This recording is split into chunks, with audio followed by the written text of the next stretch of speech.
You know what's exhausting? Trying to impress people who aren't thinking about you. Nobody is keeping score. Most people are too busy worrying about themselves. You're performing for an audience that isn't watching, and nobody's keeping score but you. I remember when I was younger, I remember walking into a room or going to a party and worrying about, how my hair looked or what clothes I was wearing or, if everything was right or what people were thinking about me or what they were saying about me.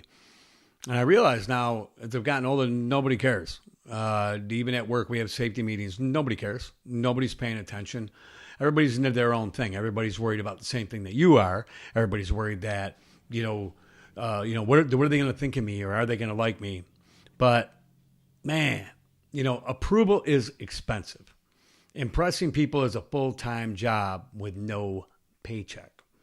If they're not paying the bills, stop performing. Don't worry about what they think.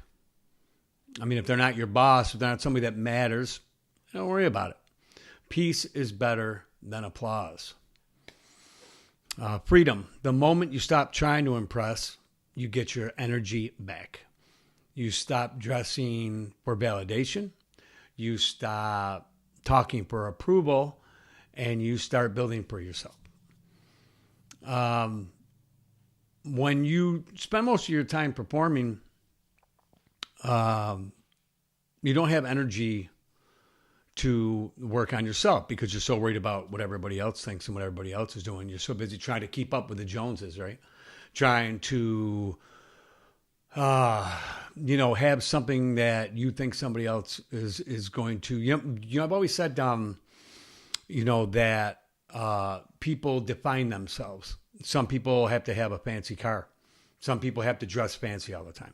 Some people have to, talk fancy. Some people have to always, come across like they're more intelligent or that they have some kind of point that they have to prove. And I think a lot of times it's not, I think it's to yourself. You're trying to prove it to yourself. I don't think you're trying to prove it to anybody else. But, at the end of the day, you need to just worry about you. What makes you happy? What do you like? If it's that car, then get that car. If you like to dress because you like to do it, then do that. But don't do it because you're seeking approval, because you're never going to get it. You're just never going to get it because people are too busy worried about their lives and they've got too many things going on to be worried about what you're doing. I remember my dad used to say all the time, I would look in the backyard and I would say, man, look at those neighbors, and they're so dirty and filthy and there's, garbage everywhere. And man, why don't they mow their lawn? And my dad would say, mind your own business. Worry about your own yard. Worry about your yard first. Take care of what you need to take care of before you judge other people. You don't know what they're trying to do. And I realized that maybe they were just doing what they wanted to do and didn't care what everybody else thought. So that's my tip for the day. Stop performing, start building. If this makes sense to you, subscribe. I post every Monday, Wednesday, Friday. All comments, appreciate them. Thanks so much. See you next time.